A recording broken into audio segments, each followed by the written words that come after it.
Bitcoin has never seen the light of day. It's never seen massive usage. And it's only really starting in El Salvador, which is something I also talked about. Bitcoin is now being introduced to the world, and it's a freaking disaster. It is.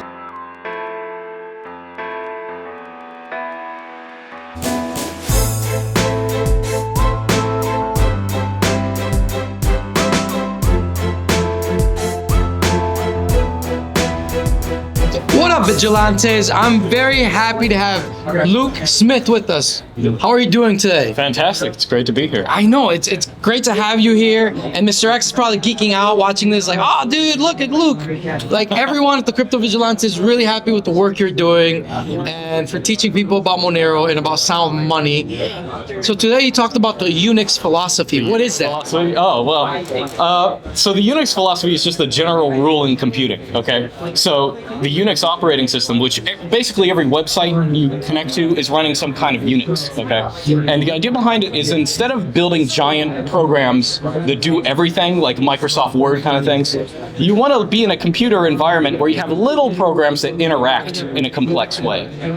So in general, when I use programs on my computer, I use tools that interact, and I build scripts on top of that to really get what they call extensibility. Like, you can build new things on top of it. But today I briefly mentioned the Unix philosophy, actually in a bad way, because one problem with Bitcoin is that Bitcoin tries to function like the Unix philosophy. A lot of people will say, oh, well, Bitcoin secures value, it's like a proof of work system, and it has digital scarcity. You mean in the way they're trying to scale Bitcoin? So the idea, let's compare it with Monero. Yeah. So with Monero, you have scarcity, you can send things to people, you don't have massive transaction fees, you have privacy, you have all these other kind of things. And all of that really needs to be, this is partially what I argued, all of that needs to be in the same system, right? Right. But a lot of Bitcoiners will try to use the Unix philosophy to say, oh, well, Bitcoin, it sucks for transactions, or it sucks for privacy, but we'll just build stuff on top of Bitcoin. Yeah, they want a layered approach. Right.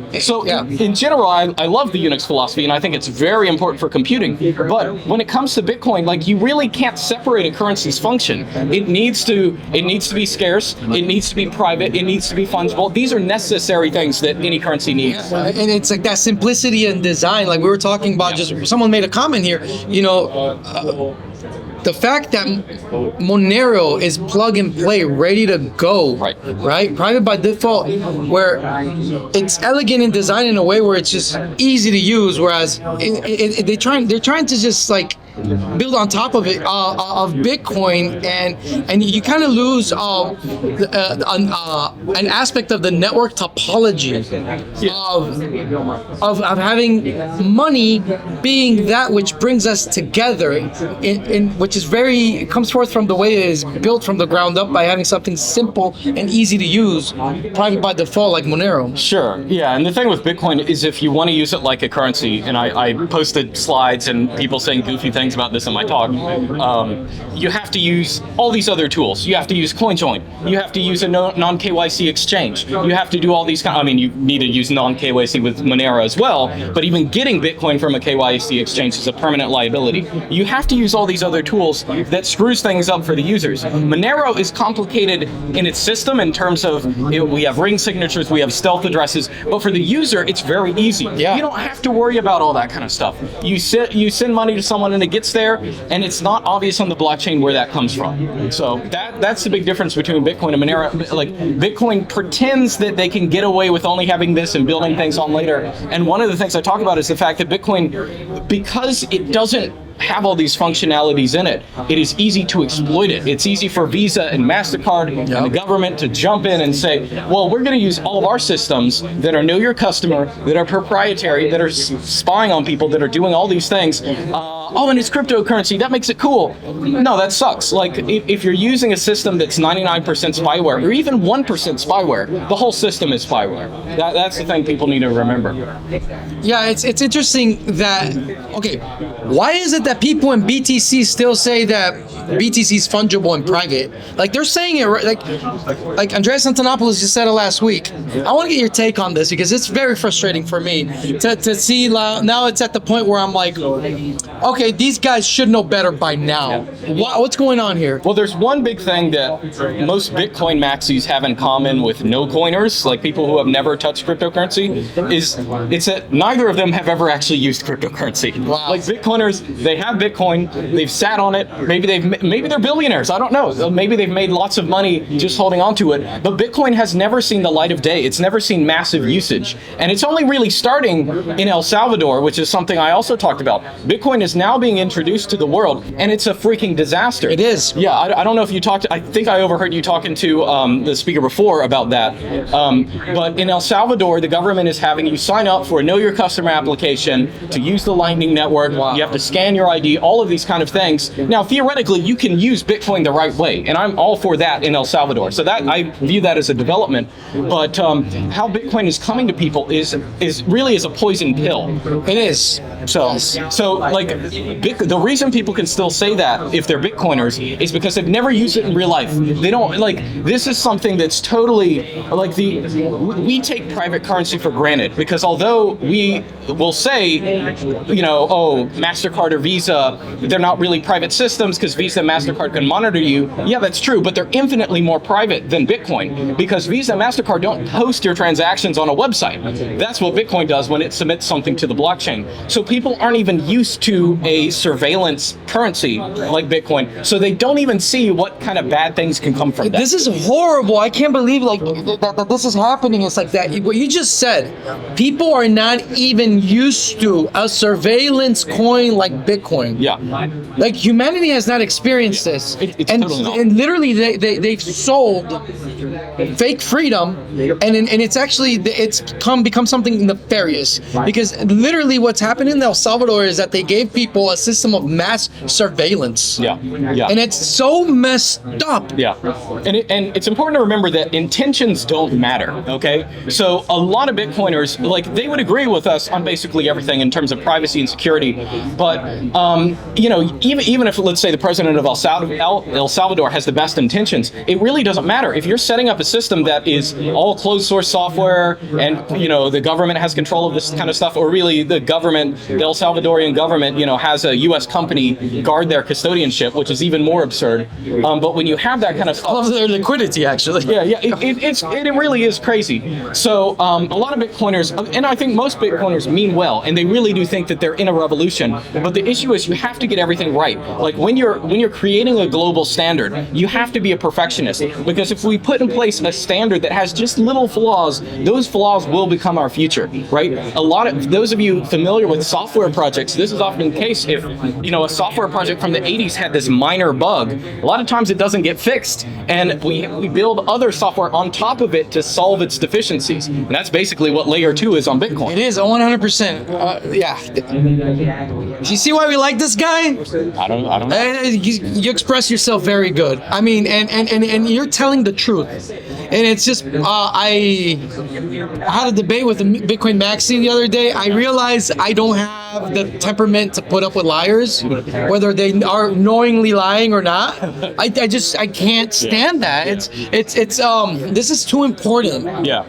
A lot of Bitcoiners, you know, they think they're arguing against, you know, a normie out there who doesn't know anything, and they're very confident. Like Bitcoin is in its original form. Like Bitcoin is revolutionary. The proof of work system, the fact that you can send money permissionlessly, those are earth-shattering things. The only issue is there are these details that are wrong, and I don't want Bitcoin to take over as some kind of global world currency unless these problems are principally solved. Not that we have patches on top. But they're not going to be solved. Yeah, it's very unlikely. Bitcoin is very slow to adopt any kind of change, and there's an argument to be made that that's a good thing. It's good to be very conservative, and Monero actually is like that. One thing that, you know, I mentioned, and again, Rose mentioned, is we would like to see Monero use zk-SNARKs, right? Zero knowledge proofs. And I want to see that eventually in Monero, but thankfully, and this is a good thing, the Monero team is very slow to adopt things. They want to make sure that this is, absolutely fault-proof technology before we, put people's money on it. And so Bitcoiners have the same mindset, but they're very dogmatic in terms of no hard forks ever, no principal changes. We have to have, and they're pitted now in these arguments against people like us, and their egos are staked on it now. So now it's even worse. Which is, it's funny because it's like, look, guys, it's the Monero community is extremely well-meaning. Like, when I come to Monero events, I honestly feel like sometimes I'm walking into a monastery. Yeah. Because everyone here is so focused and pure on their intention. Yeah. And we're here for the same reason. So I want to ask you about Pirate Chain. Yeah. Because Pirate Chain has been a project that just said, you know what? Let's adopt zero knowledge proofs by default now. And the Monero community has been very much the way you described it. Whoa. That's very new cryptography. Right. We need to peer review it very, very well. So Monero community is very cautious, that's the value of it. Yeah. It's so cautious, meticulous. They verify everything. They prune through everything. And I like that I'm hearing you guys say now that you're pushing for adopting zk-SNARKs onto Monero. What are your thoughts on Pirate Chain? So Pirate Chain, well, we started Zcash, right? Sure, yeah. A lot of people start, ask me, what are my opinions on Zcash? And Zcash is actually a much worse scenario because Zcash, of course, they have a CEO. It's a much more centrally designed system. They have dev taxes, all these kind of things. It glows. Yeah, very much glows. Of course, it has a lower anon-set because privacy is not the default, okay? But Zcash, there are good things we can say about it because it does encourage a lot of development into this technology, which might not exist, to be used in Monero if Zcash people weren't doing it. So I'm not, I'm a Monero person, but I'm not anti any of those other chains. And the same thing goes with Pirate Chain, where I think of it, I look at it more as, okay, these people are testing this for us, right? It's a much smaller project. There's a lot less money in it, okay? So I view it as more of an experimental thing. But yes, I do think that, and of course, Monero has things that they don't. They have, ASIC resistance. They don't. I don't think Pirate Chain has tail emission, does it? No, I don't think so. So there are other things that I think Monero does better that would also be kind of, that would be decision makers, right? But I do think it's I'm not against other chains existing, although I think of myself as kind of a maximalist in the end game. I think that we're all going to be on the same standard eventually. Of course. I think it's good that people are doing development in all these other projects. Yes, I agree. Yeah, definitely.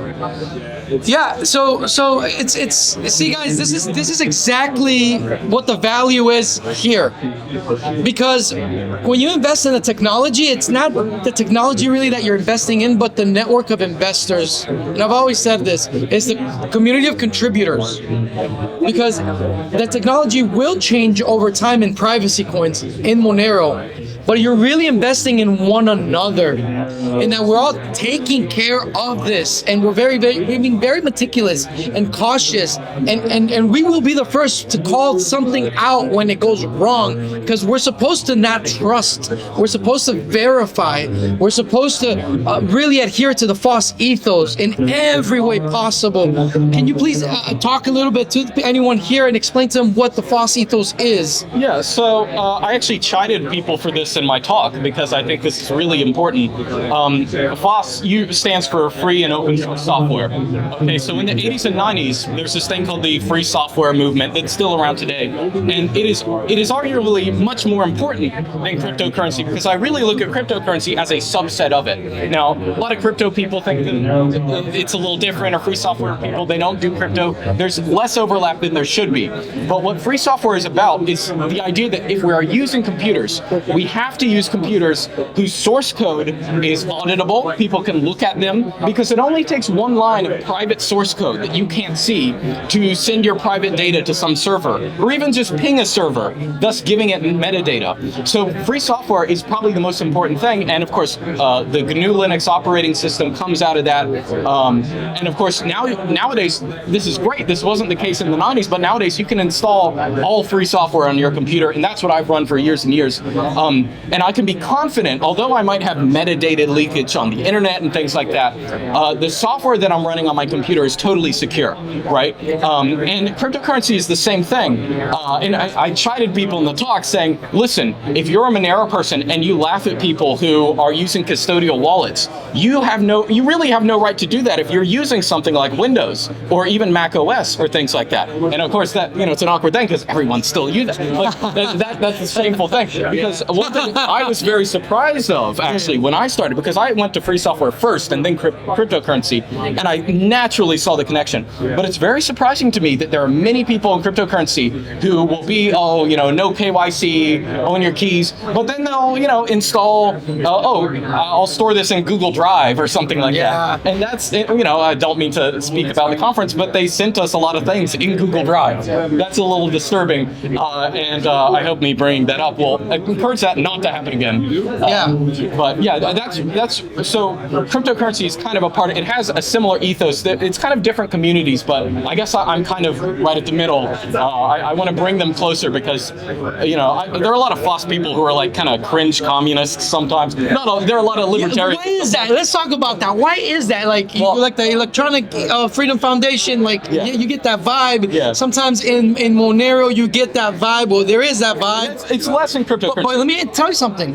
I have no problem with that because there should not be an ideological purity test for using sound money. Yeah, I mean, Monero unites people of many different ideological persuasions, but of course they're that hardcore, like Antifa, any money is evil. Like I don't want any of that. They're skeptical of cryptocurrency. And in the original, when the free software movement started, a lot of the guys in it were kind of communist-y. I mean, lots of them were libertarians like this, but a loud minority, or even Richard Stallman, who's the guy I mentioned in my talk. He's kind of a leftist. Like he's not, maybe a full communist, but a lot of their ethos came from the collaborative aspect. Like they're like, we don't want corporations to control software projects. We want individual people to we want it to be public. And there is a sense in which digital communism is kind of the way that the digital world is. And what I mean by that is in the world we're familiar with, things are scarce, right? Food is scarce. We have to produce it. All these kind of things. There's scarcity to all physical objects.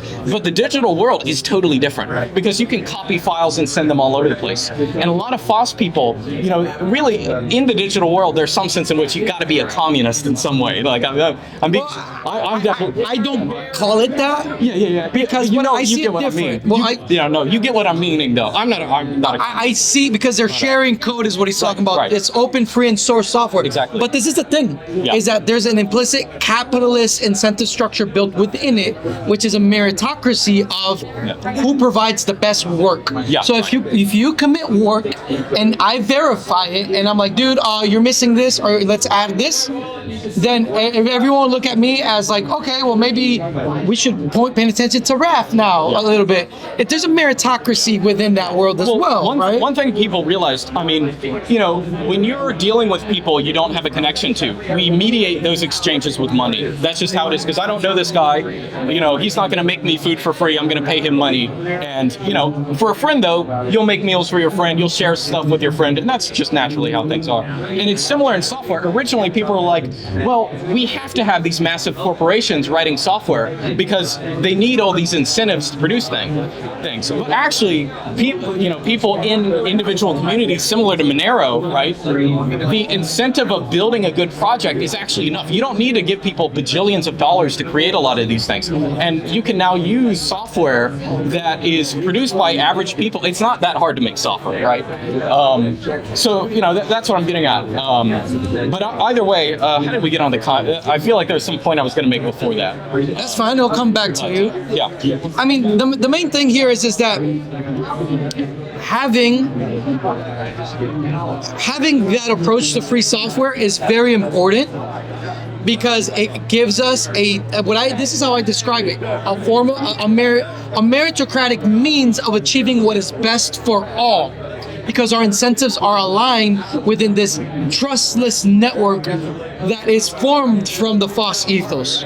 Yeah. I mean, and that's important. And what the free software movement has really proven is that you can develop these tools without needing these massive monetary incentives. And that's the reason I just said what I said about Zcash. Zcash has these dev taxes, which they don't need. Like, you can have, like, Bitcoin is an example, or Monero is an example of a cryptocurrency that can exist without any of that crap, right? So, and a lot of people that integrate that kind of stuff or have, their random Ethereum tokens, a lot of it is just a get rich quick scheme, even if they don't intend it to be that way. But either way, we are all kind of working together, and in the FOSS or the cryptocurrency sphere. And that's the whole point, to have a trustless system that you can rely on. All right, can you please repeat what you just said again about the FOSS ethos being reliable because a cleaning truck just went by? They heard. No, well, I mean, it's the thing that gives us the trustless system, right? And the FOSS ethos is really the same as what cryptocurrency is really about. And that's why I really wish those two, the people would be more on the same page about this kind of stuff, because again, it's weird to see cryptocurrency people who care about privacy and stuff, using Dropbox or Netflix or something. I'm a person, I have to have all my files on my computer, like movies, music. I don't believe none of this streaming stuff. And the irony is, people often talk about, they'll make memes about the Schwab stuff. You'll own nothing and you'll be happy, right? Well, it's already the case in a lot of the digital world, right? So people have, you don't actually have files on your computer anymore. Your photos are in the iCloud. The music you listen to is in Spotify, and you stream it to your computer. Or the movie files you have, you don't have movie files. You watch it on Netflix. You pay for all these services. When of course there are peer-to-peer technologies like BitTorrent that of course you can get them immediately yourself, and you can watch them. When I moved into the country, I didn't have any internet access, but thankfully I have many media files that I've downloaded over a very long period, and I can consume them at my leisure if I choose to do that. So I think it's all kind of in the same, same thing. I think a lot of the reason why people don't use open source options in the market is because they're not simple to use. And so you need things that are private by default and easy to use. And I think Monero is really paving the way of using private by default software. And this is a thing, because I came into cryptocurrency very much like you, in that I was using open source tools, alternative tools, and I see it as just not something that's convenient.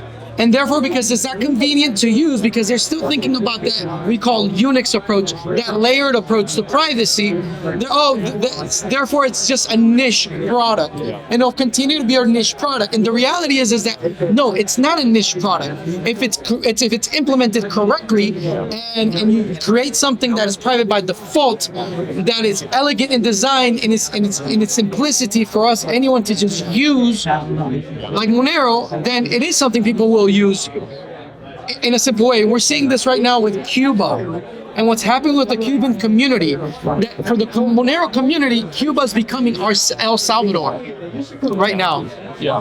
Well, I will say on open source software and free and open source software, you did mention the issue of, it's hard to use for a lot of people. And I will just say on free software, it's kind of like a kid in middle school who had acne and people have always made fun of him, but then he grew up, but people still make fun of him for his acne. Because back in the 90s, open source software sucked. Like, you had to really know what you're doing, really know how to use an operating system, even install the crap, and it was very hard to use. Nowadays, is, I mean, I know people in my life who do not know anything about technology, I will tell you, and they are using Linux very easily. The difference has really, like, Windows especially has gotten really bad. It's now a big hassle, all these updates, all these other things. And Linux distributions have come so far. Now, of course, it is still a difficulty to people, but I think the difficulty is 99% just unfamiliarity. I don't know about this world. It's confusing. Right. And a lot of times also,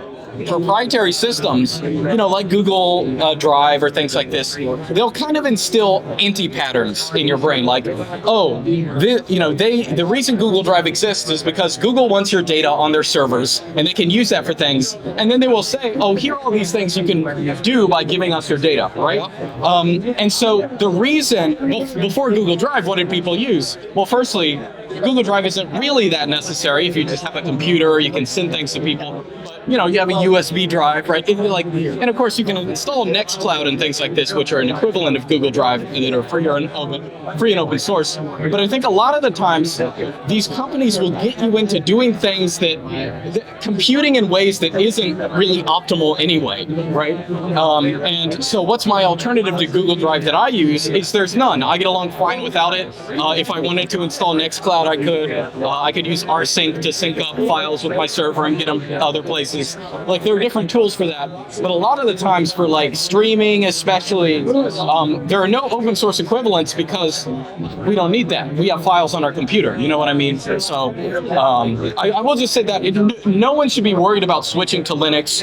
Like, my uncle, who doesn't know anything about technology, his son put him on Linux, he's got along fine. I have a friend who's probably the most tech retarded person I've ever met in my life. He doesn't just use Linux, but he uses my custom configuration of Linux, where everything's a key binding and stuff, and he figured it out. Well, you know what's a really good product in the market right now? System 76 with Pop OS. It's so easy it comes ready to go. So yeah, they do a good job. Now, I've never used their products, but they are higher tier over most Linux distributions in terms of their loyalty to free and open source software, because a lot of Linux distributions sadly have sold out, and you'll install them and then they'll advertise software you shouldn't be running, like Google Chrome, Steam, things like this. But Pop OS is a great example in System 76, whatever it is. They're a great example of people who are still pretty true to the ideal. They even install Core Boot on their computers. So if you don't know anything about open source and you want to get a new laptop, you might want to get in a System 76 or there are other companies that do things similar to that. That's a good entry point if you don't know how to install Linux or don't have a friend who can do it. But I mean, if you do have a Linux friend, they will probably happily install Linux on your computer for you, because that's how they are. They can't shut up about it sometimes. All right, let's just hypothetically. Have you read the book, like the Moon is a Harsh Mistress? I have that book. I've never read it. Okay, where they would, like, a lot of his stuff. They would hand over each other like a flash drive with, like, how to, the rebellion, how to. Okay, so if you were to, let's say, send a packet to a people in need in a tyrannical state, yeah, and you had a means to get that to them on how to use Monero and a plug and play, easy to use Linux service so that they can start operating in an alternate economic system to survive tyranny. Let's figure out what would be, like, in your opinion, what would that packet contain? Like, easy to use in a flash drive for people to start using. In a flash drive? Yeah. Well, if we could send them a computer, it would be nice to send them one with Linux on it before. Okay. But, you of course, they actually don't even need the flash drive, because pretty much in any country, Linux distributions are not blocked. There are so many of them. You can get them. You can download them yourself. You can put them on your own USB drive, and you can hook them up to any computer and install Linux. Right. The nice thing, in the same way that Monero is uncensorable, free and open source software is not censorable in this. Like, it would require so much work to actually go through and, you know, ban all these websites that host it and ban torrents that host it and all these kind of things. So really, actually, you don't have to send them anything. That's going to be my answer. Because right now... That's awesome. Great answer, yeah. Yeah, because as long as they have the internet, they can get a Linux distribution, they can put it on a USB. If they don't have a USB in that country, I guess you can send them a blank USB. But you can just connect that with a Linux ISO on it. You can install it on your computer. You don't need anything special. It can install it. Linux actually has much better hardware support than Windows or anything else nowadays. The only thing they have trouble with is NVIDIA GPUs, if you're like a big gamer. But that's because NVIDIA deliberately tries to screw things up, frankly. Linux is really you don't have to install all these drivers on. A lot of it is just a lot easier. So you can get that. So you can download Monero, you can download Linux, you can install them on any computer in any country. So yeah, I don't think we need to ship anyone. You have what you need. So, okay, awesome. So people are asking right now themselves as they hear this conversation, okay, I want to jump into Linux. I want to start using this. Where do they go? What do you recommend? So I will say that the Linux, so we should explain how Linux works. Linux is not created by one company that controls how it looks and, you know, how it functions. There are many different desktops on it. They look very differently. And so what Linux users do is they compile software they like and they put them in distributions or distros. And so the distro that I use is what's called Artix Linux. That's ARTIX, artixlinux.org. And I use, you know, the difficult to install version that you do on the command line because I like customizing things. But you can go there and download they have many different choices for what you want your desktop to look like at the beginning. And of course, the thing with Linux is you can actually change anything of it. You can install new programs. You can switch out how the user interface looks very easily. But that's the distribution I use. Pop! OS is another good one for newbies. I prefer Artix because I like Arch-based distributions because I just find it as you get better at Linux, it's a little easier to transition into doing more fancy stuff. So that's why I recommend it to people. Yeah, so that would be the place to start. I would go there, and you can download, you know, many different choices for which distribution or like which flavor, like what desktop you want, and then really any of them will work. Install it, you know, have fun. So that's basically all you have to do. And you know, there's so many tutorials. I mean, that I do, but other people as well, just dragging you through every little thing in Linux. Like, you want to know a good program for using for music or something else on Linux. They're not just ways of searching in Linux itself, like a kind of package manager, but there's a massive community of people doing it that you can feed off of. So, right now, you were saying that you look forward to a future where Monero adopts zk-SNARKs. Oh yeah. Okay. Talk to us about this. Okay, so Monero has a lot of problems. They're little problems, like if you're a new user or something, don't fret about them.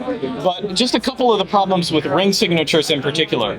Firstly, when you send a transaction on Monero, it's not just your transaction that shows up. It's in a ring signature with a lot of other transactions. And that makes the Monero blockchain much bigger because a transaction is like, I don't know exactly the proportion, but it's like 10 times as much as a Bitcoin transaction in terms of how big it is. And that means that eventually, if Monero has a wider and wider use case and more people are using it, the blockchain is going to start accelerating far faster than Bitcoin.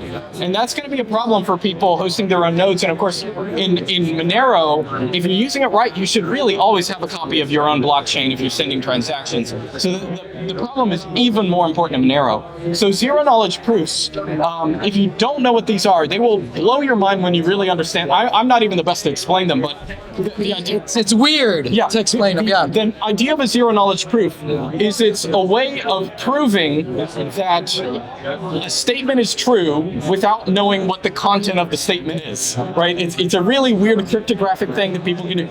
You can look it up and learn all about Alibaba's cave and all the funny metaphors they use to explain it.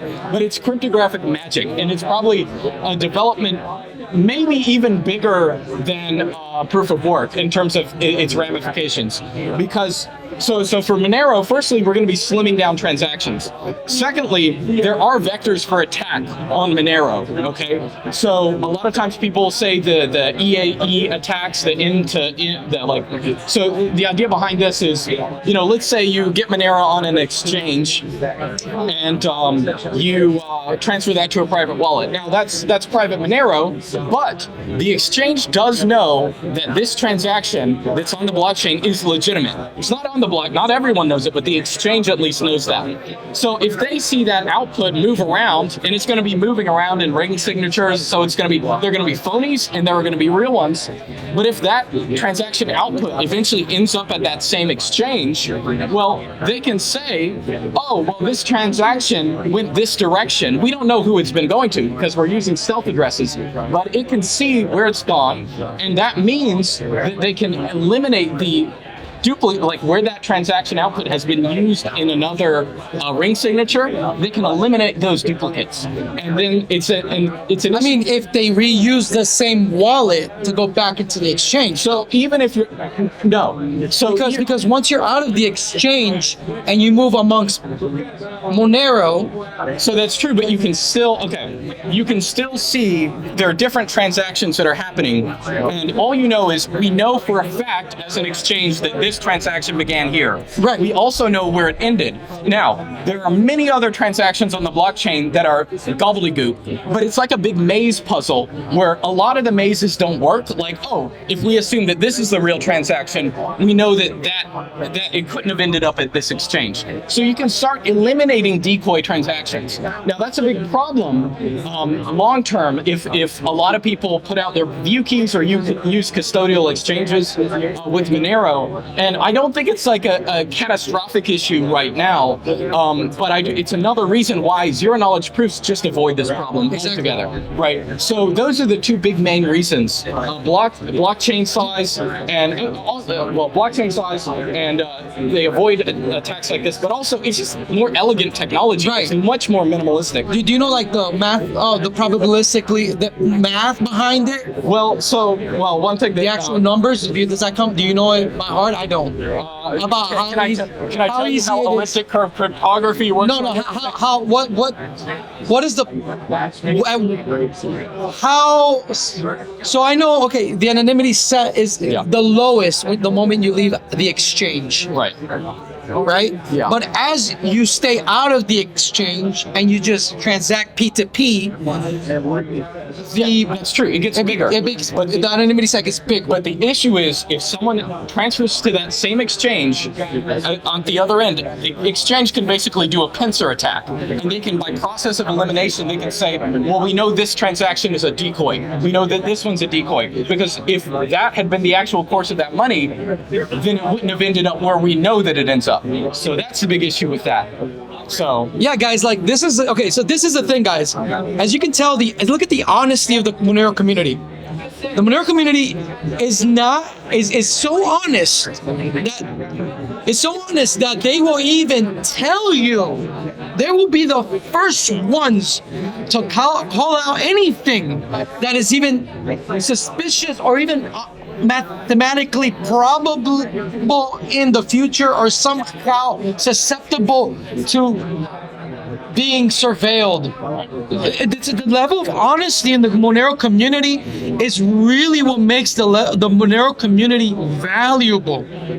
And this is that open, free, and source software ethos, guys. And it is that is, in my opinion, what matters most when we talk about privacy coins. It's not even the technology, it's really that skeptic mentality. Yeah. And there are a lot of other problems that we still haven't solved with cryptocurrency. Blockchains themselves, right?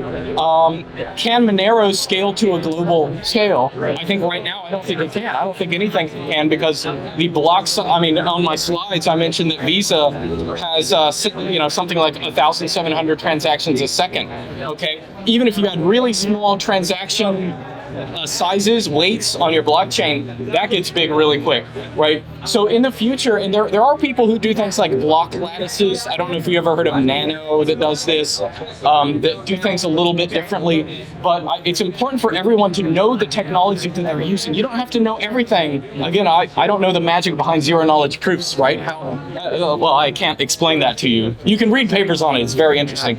But it's important for us to all be aware of the flaws of Monero, because if you are just there's a fanboy for anything, you're going to be screwed. This is what Bitcoiners do. We don't want to fall into the same thing, the hole that they're falling into. That's beautiful. Look, and the thing is that like, this is what's crazy about the Monero community is that we had block size wars, hash wars in Bitcoin, but when you come to Monero, all the real gangsters from all communities are here. Ethereum, Bitcoin Cash. When it comes to block, I don't know if you know this about me, but when it comes to like the block war, the hash wars in Bitcoin, I'm an extreme big blockers. Oh yeah. Me. The rest of the Crypto Vigilante team are all small blockers. Yeah. Which is funny, and we all come to the Crypto Vigilante is really privacy, sound money maximalist. That's really what we are. But I can come here and like talk to someone like a lot of the Monero contributors and talk about ideas like. I was, when it came to like ASIC resistance with Monero, I've always been for let them compete with ASICs, because for me I see that. I see a market-driven competition of miners that they can scale to enterprise levels in the future as Monero. It may lessen the amount of nodes in the network, but the amount of nodes would then be market-driven, kind of like the car industry, right? There's no central planner saying we need this amount of car manufacturers on the planet, but market-driven through competition, the car industry gives us like a good 20 car companies that are competing and being the best car company on the planet. So I'm open to that. At least I entertain that. Yeah. I mean, one of the big problem, again, like when people stake their egos in cryptocurrency, they a lot of times not get into the nitty gritty, like the game theoretics of how things work. One thing I didn't talk about in my talk, but I do think is important, Monero has tail emission, okay? Bitcoin doesn't. And if you do the math, well, I will just say Bitcoin has never really, no one has really put out a series of papers doing the game theoretics of in what scenarios can Bitcoin continue after you've mined all Bitcoin.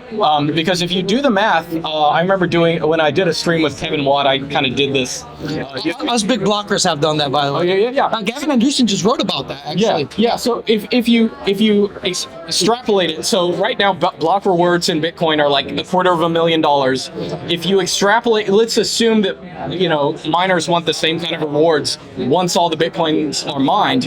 Well, that's basically going to amount to at least a $40 transaction fee, and that's assuming that the technology 100 years from now, you're not going to have anyone.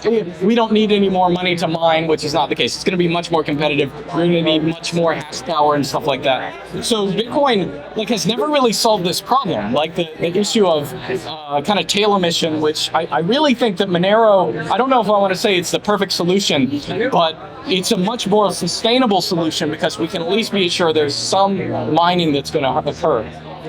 Exactly. Ed Bugos, director of research at Crypto Vigilante, calls this, and this is his argument for why Monero is a better store of value. And that's so fucking, when he said that to me, I was like, whoa, dude, you're right. Because we are assuring the financial health of miners in Monero onto the future.